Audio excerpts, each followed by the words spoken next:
भगवान श्री कृष्ण की महिमा और उनकी लीला को भला कौन नहीं जानता।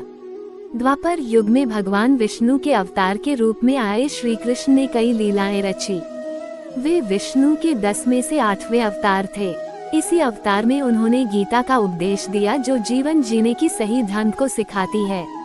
आपने कथाओं में भगवान श्री कृष्ण की शक्तियों के बारे में पढ़ा और सुना होगा।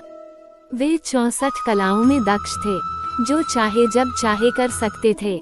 लेकिन एक ऐसा भी मौका आया जब उनको रणभूमि छोड़ देना पड़ा। इसके बाद उनका नाम रणछोड़ पड़ गया।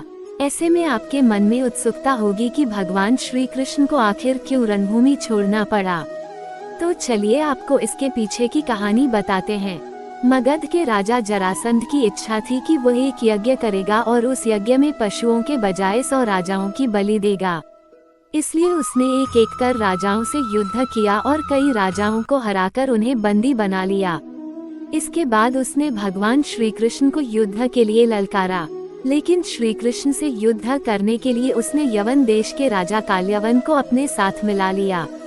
राजा काल्यवन को भगवान शंकर से वरदान प्राप्त था कि कोई उसे पराजित नहीं कर सकता। ऐसे में उसे हराना नामुमकिन सा था और यह बात श्री कृष्ण जानते थे। राजा काल्यवन को प्राप्त वरदान की वजह से उसे न तो कोई हथियार से ही मार सकता था और न ही कोई अपने बल से हरा सकता था।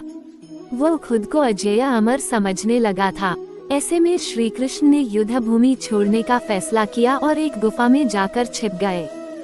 संयोग से उस गुफा में दक्षिण कोसल के राजा मुचकुंद सो रहे थे। राजा मुचकुंद असुरों के साथ कई दिनों तक चले युद्ध में देवताओं को जीत दिलाई थी। युद्ध के बाद वो काफी थक गए थे, इसलिए उन्होंने भगवान इंद्र से बिना बाधा के गहरी नींद में सोने का वरदान मांगा। इंद्र ने इसके साथ राजा मुचकुंद को एक वरदान भी दिया कि अगर कोई उन्हें नींद से जगाएगा तो उनकी आंख खुलते ही जगाने वाला भस्म हो जाएगा। कृष्ण जब गुफा में पहुंचे तो धीरे से अपना पीताम्बर सो रहे मुचकुंद पर डाल दिया। काल्यवन यहाँ गलती कर गया और श्री कृष्ण समझकर मुचकुंद की निद्रा में खलल डाल दिया। मुचकुंद ने जैसे ही आंख खोली, काल्यवन जलकर भस्म हो गया।